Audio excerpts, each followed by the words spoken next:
சாஞ்சி லூஃபியோட sealed. லூஃபிக்கு மட்டும் கிடையாது, கேர்ள்ஸுக்கு ஒண்ணுனா இறங்கி சண்டைய போட்டு விட்டுருவான். அந்த கேர்ள்ஸ் அவனோட எனிமியாவே இருந்தாலும் சாஞ்சி வந்து அவங்கள ப்ரொடெக்ட் தான் பண்ணுவான். சாஞ்சி வந்து லூஃபிக்காக நிறைய பேட்டில் பண்ணியிருப்பான். சாஞ்சி பேட்டில் பண்றப்போ வெப்பனோ ஹேண்டோ யூஸ் பண்ண மாட்டான். இது வந்து அவனோட குக்குக்கு கொடுக்குற ஒரு ரெஸ்பெக்டா நினைப்பான். பட் ஒரு பேட்டில்ல மட்டும் வெப்பனும் ஹேண்டும் யூஸ் பண்ணி இருந்திருப்பான். இந்த வீடியோல சாஞ்சி பண்ணதுலேயே 10 பெஸ்ட் பேட்டில் தான் பார்க்க போறோம்.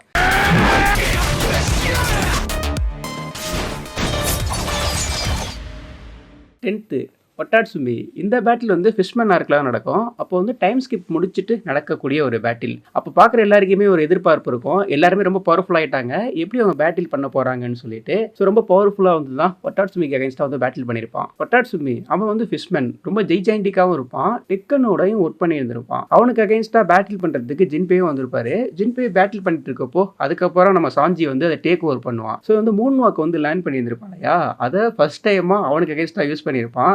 ஒட்டாட்சுமிக்கு இது பார்த்தோன்னே ஆச்சரியமா இருந்திருக்கும், என்னடா பண்ணிட்டு இருக்கான்னு சொல்லிட்டு. ரொம்ப ஜெய்ஜாண்டிக்கா இருந்த ஒட்டாட்சுமியை சாஞ்சி வந்து ரொம்ப பவர்ஃபுல்லான ஒரு கிக்கை போட்டு முடிச்சு விட்டு இருந்திருப்பான். இந்த பேட்டில் வந்து ரொம்ப டெப்தா போயிருக்காது. பட் சாஞ்சி வந்து டைம் ஸ்கிப்புக்கு அப்புறமா அவன் பண்ண ஒரு பேட்டிலா இருக்கும். 9th சாஞ்சி வெஸ் வெர்கோ. வெர்கோ வந்து ரொம்ப ரொம்ப பவர்ஃபுல்லான ஒரு கேரக்டர் தான். இந்த பேட்டில் எப்போ நடந்திருக்குன்னா பங்கசார்ல வந்து இந்த பேட்டில் வந்து நடந்திருக்கும். பேட்டில் பண்றப்போ சாஞ்சிக்கு தெரியாது வெர்கோ ரொம்ப பவர்ஃபுல்னு சொல்லிட்டு. ஆக்சுவலா அந்த பேட்டில் வந்து ஸ்ட்ரைட்டா சாஞ்சிக்கும் வெர்கோவுக்கும் நடந்திருக்காது. வெர்கோ வந்து தசிக்கியை தான் அட்டாக் பண்ணியிருப்பான். பட் சாஞ்சிக்கு தான் கேர்ள்ஸ் அட்டாக் பண்ணாலே பிடிக்காது இல்லையா, அவங்களை காப்பாற்றுறதுக்கு இறங்கிடுவான்ல. அதனால தான் வெர்கோவுக்கு அகைன்ஸ்டா சாஞ்சி வந்து பேட்டில் வந்து இறங்கியிருப்பான். வெர்கோ அயன் பாடி டெக்னிக் வந்து யூஸ் பண்ணுவான். பட் சாஞ்சிக்கு வந்து இது ஸ்டார்டிங்ல தெரியாது, CP9 மாதிரியே இவனும் பவர்ஃபுல் தான் சொல்லிட்டு. ஸோ இவங்க 2 பேருக்குமான பேட்டில்ங்கிறது வந்து ரொம்ப டெப்தாவே போயிருந்திருக்கும். அந்த டைம்ல பாய்சன் கேஸுமே ரிலீஸ் ஆகி வந்துகிட்டு இருக்கும். ஸோ அதுக்குள்ளேயே மாட்டக்கூடாது, அதுக்குள்ள அந்த பேட்டிலே முடிச்சிடணும்னு சொல்லிட்டு கொஞ்சம் விறுவிறுப்பாகவே இந்த பேட்டில் வந்து போயிட்டு இருக்கும். இந்த பேட்டில் டாமினேட் பண்ணது வந்து வெர்கோ தான் பண்ணியிருந்திருக்கும். இந்த பேட்டில் சாஞ்சிக்கு போன் பிரேக் ஆகிறது கூட பார்த்துருந்துருப்போம். பட் வெர்கோ வந்து அந்த அளவுக்கு இதில் வந்து அஃபெக்ட் ஆயிருக்க மாட்டான். இந்த பேட்டில் ஃபுல்லாக ஃபினிஷ் ஆயிருக்காது. ஸோ கொஞ்ச நேரத்தில் இந்த பேட்டில் வந்து முடிஞ்சிருந்திருக்கும். பட் சாஞ்சி பண்ணதில் இதுவும் one of the best battle. 8th Sanchi வெஸ் குரூபி. இந்த பேட்டில் வந்து ஸ்டார்டிங்லேயே நடந்திருக்கும். குரூபி வந்து ஆர்லாங் பைரேட்ல வந்து இருப்பான். இதுக்கு முன்னாடி வந்து அவன் டைகரோட சன் பைரேட்லயுமே இருந்திருப்பான். ரொம்ப ரொம்ப பவர்ஃபுல்லான ஒரு கேரக்டர். ஸோ அவன் வந்து கராத்தே டெக்னிக் வந்து யூஸ் பண்ணுவான். ஃபிஷ்மேன்ஸ் எல்லாருமே இந்த ஃபிஷ்மேன் கராத்தே இருக்கு இல்லையா, அது வேற லெவலில் யூஸ் பண்ணுவாங்க. அதுலேயும் இவன் பிளாக் பெல்ட் வாங்கி இருந்திருப்பான். இவங்க ஆல்ரெடி ஹியூமனை கம்பேர் பண்றப்ப ரொம்ப ரொம்ப பவர்ஃபுல் தான். இந்த பேட்டில் வந்து வாட்டருக்குள்ள வேற நடந்திருக்கும். அப்போ அவங்கள டிஃபீட் பண்றதெல்லாம் ரொம்ப ரொம்ப கஷ்டம். சாஞ்சி வந்து இந்த பேட்டில் பண்ணது யாருக்காகனா நாமிக்காக இந்த பேட்டில் வந்து பண்ணியிருப்பான். நாமியோட பாஸ்ட் வந்து கொஞ்சம் ஒஸ்டா தானே இருக்கும். ஸோ அதுலேருந்து அவளை வெளியில் எடுத்துட்டு வரதுக்காக எல்லாரும் பேட்டில் பண்ணியிருப்பாங்க இல்லையா, அப்போ சாஞ்சி பண்ண பேட்டில் தான் இந்த பேட்டில். ஸோ வாட்டருக்குள்ள இருந்துட்டு இருக்கப்போ சாஞ்சியால வந்து அவனை வந்து பெருசா வந்து டாமினேட் பண்ண முடியாது. குரூபி வந்து ரொம்ப அசால்ட்டாவே சாஞ்சியை வந்து டீல் பண்ணிட்டு இருப்பான். ஸோ வாட்டர்லேருந்து வெளியில வந்ததுக்கு அப்புறம் தான் சாஞ்சி அவனோட ஆட்டத்தை வந்து ஆரம்பிப்பான். பட் சாஞ்சி ஃபைனலா ஒரு பவர்ஃபுல்லான ஒரு கிக்கை போட்டு அந்த மேட்சை முடிச்சிருப்பான். ஸோ இந்த பேட்டில்லாம் ரொம்ப ஸ்டார்டிங்கில் நடந்ததுனால நம்ம வந்து டக்குன்னு மறந்துடுவோம். திரும்ப ரீவைண்ட் பண்ணி பார்த்தீங்கன்னா இந்த பேட்டில்லாம் ரொம்ப ரொம்ப சூப்பரான ஒரு பேட்டில் இருக்கும். 7th சாஞ்சி வெஸ் வான்சி. இந்த பேட்டில் எப்போ நடந்திருக்குன்னா இது வந்து ராபினுக்காக நடந்திருக்கும். வாட்டர் 7 ஆர்க் இருக்கு இல்லையா, அப்போதான் நடந்திருக்கும். இந்த பேட்டில் தான் ஃபர்ஸ்ட் டைமா வெப்பனை வந்து யூஸ் பண்ணியிருந்திருப்பான். அது ஏன்ட்டு சொல்றேன். ஸோ இந்த பேட்டில் வந்து ஸ்டார்ட் பண்றப்போ நம்ம கொஞ்சம் ஃபன்னா தான் போக போகுதுன்னு நினைப்போம். பட் ஃபன்னா போனாலுமே கொஞ்சம் டஃப்பா இருக்கும். இந்த பேட்டில் ஆப்போனன்ட் வந்து என்ன தெரியுமா டூலா யூஸ் பண்ணியிருப்பாங்க, ராமனை வந்து டூலா யூஸ் பண்ணி அட்டாக் பண்ணியிருப்பாங்க. ஸோ அது ரொம்ப ரொம்ப பவர்ஃபுல்லா இருக்கும். அந்த பேட்டிலோட ஸ்டைல் வந்து ராமன் கென்போ, அதை ஒரு சீல்டு மாதிரி வியர் பண்ணிக்கிட்டு சாஞ்சிக்கு அகைன்ஸ்டா வந்து பேட்டில்ங்கிறது வந்து பண்ணியிருந்திருப்பாங்க.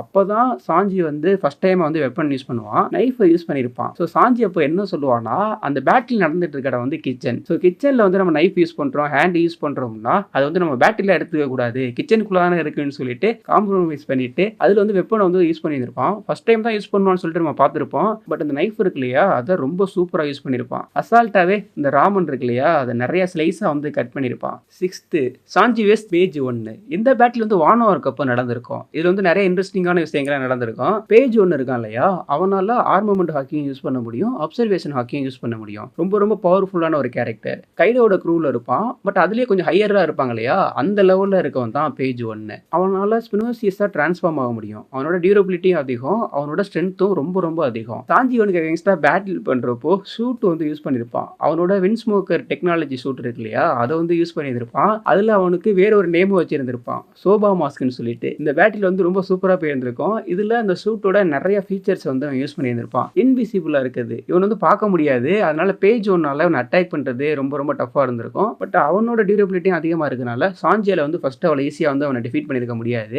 ஸோ இந்த பேட்டில் கொஞ்சம் டஃபாக போனாலும் ஃபைனலாக அந்த சூட்டோட பவர்லாம் யூஸ் பண்ணி சாஞ்சி வந்து பேஜ் ஒன்றை வந்து டிஃபீட் பண்ணியிருப்பான். ஃபிஃப்த்து, சாஞ்சி வெஸ்ட் பான்க்லே. பான்க்லே இன்ட்ரோ ஆனப்போ எனிமையாக தான் இன்ட்ரோ ஆயிருப்பாரு. பான்க்லேவுக்கும் சாஞ்சிக்கும் ஒரு ஒற்றுமை இருக்கும். என்னன்னா 2 பேருமே லெக்கை யூஸ் பண்ணி தான் பேட்டில் பண்ணுவாங்க. அவங்க 2 பேரோட கிக்குமே ரொம்ப ரொம்ப பவர்ஃபுல்லாக இருக்கும். இதில் பான்க்லே வந்து சூப்பரான ஒரு ட்ரிக்கை வந்து யூஸ் பண்ணியிருந்திருப்பான். பான்க்லே வந்து க்ளோன் டெவில் ஃப்ரூட் யூசர். ஆலபாஸ்டால அந்த பேட்டில் நடக்கிறப்போ வந்து அல்டிமேட்டாக அது போயிட்டு இருக்கும். இன்னொருத்தவங்க மாதிரி இவனால வந்து மாற முடியும். ஸோ ஆல்ரெடி வந்து நாமியை டச் பண்ணியிருக்கனால பேட்டில் நடந்துட்டு இருக்கப்போ நாமி மாதிரி அப்பப்போ மாறிடுவான். இதனால சாஞ்சியால வந்து அட்டாக் பண்ண முடியாது. சாஞ்சி காமனாவே கேர்ள்ஸ்னா அட்டாக் பண்ண மாட்டான், அதுவும் நாமியா இருந்தா சுத்தமா பண்ண மாட்டான் இல்லையா. இந்த ட்ரிக்கை யூஸ் பண்ணி பான்க்லே வந்து சாஞ்சியை வந்து டீல் பண்ணிட்டு இருப்பான். பட் இது ரொம்ப நேரத்துக்கு நீடிக்காது. ஸோ அதுக்கப்புறம் அவங்க 2 பேருமே ரொம்ப ஃபோர்ஸ்ஃபுல்லா பேட்டில் பண்ண ஆரம்பிச்சுப்பாங்க. ஸோ அவங்க 2 பேரோட கிக்குமே ரொம்ப அக்யூரேட்டா ரொம்ப பவர்ஃபுல்லா இருக்கும். ஸோ ஒரு பாயிண்ட்ல என்னதான் ரொம்ப பவர்ஃபுல்லா கிக் பண்ணிட்டே இருந்தாலுமே 2 பேருமே ஸ்டாண்ட் பண்ணி நிக்க முடியாது. 2 பேருமே கீழே விழுந்துருவாங்க. இதுல வந்து சாஞ்சி தான் வின் பண்ணா இல்லைன்னா பான்க்லே தான் வின் பண்ணான்னு சொல்லிட்டு சொல்ல முடியாது. இது வந்து டிராவா எடுத்துக்கலாம். 4th, சாஞ்சி வெஸ் ஜப்ரா. இந்த பேட்டில் வந்து நாமிக்காக பண்ண பேட்டில். அப்பதான் நமக்கு CP9 ஃபர்ஸ்ட் இன்ட்ரோ பண்ணுவாங்க. அவங்க எல்லாருமே ரொம்ப ரொம்ப பவர்ஃபுல். அதுலயும் வந்து அவங்க அயன் பாடி டெக்னிக் வந்து யூஸ் பண்ணுவாங்க. ஸ்கை வாக் யூஸ் பண்றப்போ இன்னும் பவர்ஃபுல்லா இருப்பாங்க. ஸோ அவங்கள டீல் பண்றதே ரொம்ப டஃபா இருக்கும். அதுலயும் சாஞ்சி பேட்டில் பண்ணுவான் இல்லையா. ஸோ அந்த டைம்ல என்ன இருக்குன்னா ஜப்ரா வந்து டெவில் ஃப்ரூட்டோட யூஸரா இருந்திருப்பான். ஸோ அவனால வந்து ஓல்ஃபா மாற முடியும். ஸோ ஓல்ஃப் வெஸ் ஹியூமன் ஹைபிரேட்டா வந்து மாறி இருந்திருப்பான். ஸோ அந்த பேட்டில் வந்து ரொம்ப ரொம்ப டஃபா போயிருந்திருக்கும். அதுல அவன் யூஸ் பண்ற அட்டாக் எல்லாமே ரொம்ப ரொம்ப பவர்ஃபுல்லா இருக்கும். அதை கெஸ் பண்ணவும் முடியாது. சாஞ்சி அப்போதைக்கு அவனால முடிஞ்ச அளவுக்கு கிக் பண்ணி அதுல நிறைய டெக்னிக் வந்து யூஸ் பண்ணி டீல் பண்ணிட்டு இருப்பான். பட் அது எல்லாமே அவனை வின் பண்றதுக்கு போதுமான பவர்ல இருக்காது. அப்பதான் ஃபர்ஸ்ட் டைமா சாஞ்சி வந்து ஒரு பவரை வந்து இன்ட்ரோ பண்ணியிருப்பான், டேபிள் ஜம்ப். ஸோ அது கரெக்டா ப்ரொனவுன்ஸ் பண்றான்னு சொல்லிட்டு தெரியல. இந்த கிக்கை அந்த பேட்டில் தான் ஃபர்ஸ்ட் டைமா வந்து இன்ட்ரோ பண்ணியிருந்திருப்பான். ஸோ இந்த கிக்கை யூஸ் பண்ணி தான் அவனை வந்து டிஃபீட்டும் பண்ணியிருந்திருப்பான். 3rd, சாஞ்சி வெஸ் ஜட்ஜ். இது வந்து அப்பாவுக்கும் பையனுக்கும் நடந்த பேட்டில். ஸோ இந்த டைம் அப்போதான் நமக்கு வந்து சாஞ்சியோட பாஸ்ட் தெரிய வரும். ஸோ உனக்குள்ள இவ்வளவு சோகம் இருக்காடா அப்படின்னு சொல்லிட்டு அப்பதான் நம்ம பார்த்திருப்போம். சாஞ்சிக்கு மேரேஜ் பண்ற ஒரு பிளான் இருக்கும். அதுலேருந்து வெளில வர நினைப்பான். பட் அவங்க அப்பா வந்து அதை ஒத்துக்க மாட்டாரு. ஸோ அவங்க அப்பா வந்து இவனை தான் வீக்கான ஒரு பர்சனை பார்ப்பாரு. ஜெர்மா 66 இருக்காங்க இல்லையா, அவங்க எல்லாருமே வந்து டெக்னாலஜியை வேற லெவலில் யூஸ் பண்ணுவாங்க. பேட்டிலில் அவங்க வந்து சூட் யூஸ் பண்ணுவாங்க. ஸோ அது எல்லாமே ரொம்ப ரொம்ப பவர்ஃபுல்லாக இருக்கும். பட் சாஞ்சி அங்கேருந்து சின்ன வயசுலேருந்து வந்துடுவான் இல்லையா, அதனால அவன் எதுவும் யூஸ் பண்ண மாட்டான். ஸோ அப்பாவுக்கும் பையனுக்கு நடந்த பேட்டில் வந்து ரொம்ப ஃபோர்ஸ்ஃபுல்லாக போயிருந்திருக்கும். சாஞ்சி எல்லாருமே ஃபர்ஸ்ட் வீக்குன்னு தான் நினச்சிருப்பாங்க. பட் பேட்டில் பண்ணதை பார்த்துட்டு எல்லாருமே ஆச்சரியப்படுவாங்க. அவங்க அப்பா இருக்கார் இல்லையா, அவர் வந்து ரொம்ப ரொம்ப பவர்ஃபுல். அவரோட பிளேடோட அட்டாக்கை இவனோட லெக்கை யூஸ் பண்ணி ஸ்டாப் பண்ணுவான். சூட்டே யூஸ் பண்ணாம சாஞ்சி எப்படி இப்படி பண்றான்னு சொல்லிட்டு. ஸோ அங்க வந்து மூன் வாக்கும் யூஸ் பண்ணி இருந்திருப்பான். இந்த பேட்டில் வந்து ஃபோர்ஸ்ஃபுல்லா போயிட்டு இருக்கும். ஆனா அவங்க அப்பா வந்து ஒரு சின்ன சில்லியான ட்ரிக்கை வந்து யூஸ் பண்ணிடுவாரு. செகண்ட், இது வந்து ரொம்ப ரொம்ப பெயின்ஃபுல்லான ஒரு பேட்டில், லூஃபி வெஸ் சாஞ்சி. ஸோ இந்த பேட்டில் வந்து லூஃபி எப்படி உசோப்புக்கு அகைன்ஸ்டா பேட்டில் பண்றப்ப சண்டை போட்டானோ அந்த மாதிரி போட்டிருக்க மாட்டான். சாஞ்சியோட எல்லா கிக்கையும் வாங்கிட்டு இருப்பான். அதில் சாஞ்சி யூஸ் பண்ண மேக்ஸிமம் அட்டாக் வந்து ரொம்ப ரொம்ப பவர்ஃபுல்லாக இருந்திருக்கும். எல்லாமே டேபிள் ஜம்ப் இருக்கு இல்லையா, அதை பேஸ் பண்ண மாதிரி தான் நிறைய அட்டாக் இருந்திருக்கும். இதில் அவங்களோட டீமையே வெறுக்கிற மாதிரி நிறைய ஹர்ட்ஃபுல்லான வேர்ட்ஸ் எல்லாம் வந்து யூஸ் பண்ணியிருந்திருப்பான். இந்த பேட்டில் பார்த்தது நாமி மட்டும் பார்த்துருந்துருப்பா, மற்ற யாரும் பார்த்துருக்க மாட்டாங்க. ஸோ நமக்கு வந்து ரொம்ப ரொம்ப ஹார்ட் பிரேக்கிங்காக இருக்கும். ஸோ இதில் வந்து நம்ம சாஞ்சி மேலே நம்ம கோவப்படவும் முடியாது. ஏன்னா சாஞ்சி அட்டாக் பண்ணிட்டு ரொம்ப ரொம்ப ஃபீல் பண்ணுவான். ஸோ நீங்களாம் வந்து லோ கிளாஸ், சொன்னால கிங் ஆஃப் பைரட்லாம் ஆக முடியாதுன்னு சொல்லிட்டு ரொம்ப ஹார்டான வேர்டும் வந்து யூஸ் பண்ணியிருப்பான். இந்த பேட்டில் நீங்கள் பார்க்கணும்னா மனசை கல்லாக்கிட்டு உட்காந்தீங்கன்னா அந்த பேட்டில் பார்க்கலாம். ஃபர்ஸ்ட், சாஞ்சி வெஸ் குயின். இந்த பேட்டில் வந்து செம்ம என்டர்டெயின்மெண்ட்டாக இருக்கும். அதே மாதிரி ரொம்ப டெப்த்தாகவும் போயிருந்திருக்கும். குயின் வந்து கைடோட்ட இருக்கிறதுல ஒன் ஆஃப் த ஸ்ட்ராங்கஸ்ட் பைரேட்டு. அதுலேயும் அவன் சைபார்க்கு வேற.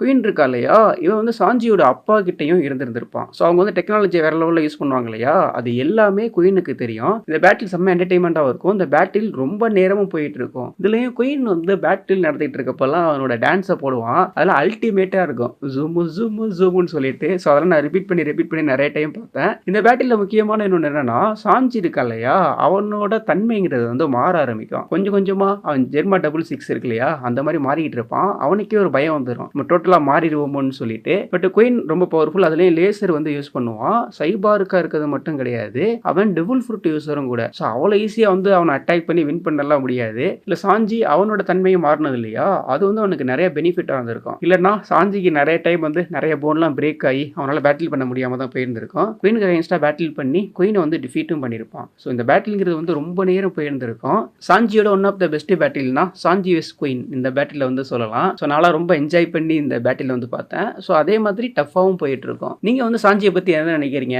சாஞ்சி பண்ண பேட்டிலேயே எந்த பேட்டில் ரொம்ப ரொம்ப பவர்ஃபுல்லான பேட்டிலாக நீங்கள் நினைக்கிறீங்க அப்படிங்கிறத கமெண்ட் செக்ஷனில் கமெண்ட் பண்ணிட்டு அப்படி நம்ம சேனலையும் சப்ஸ்கிரைப் பண்ணிடுங்க.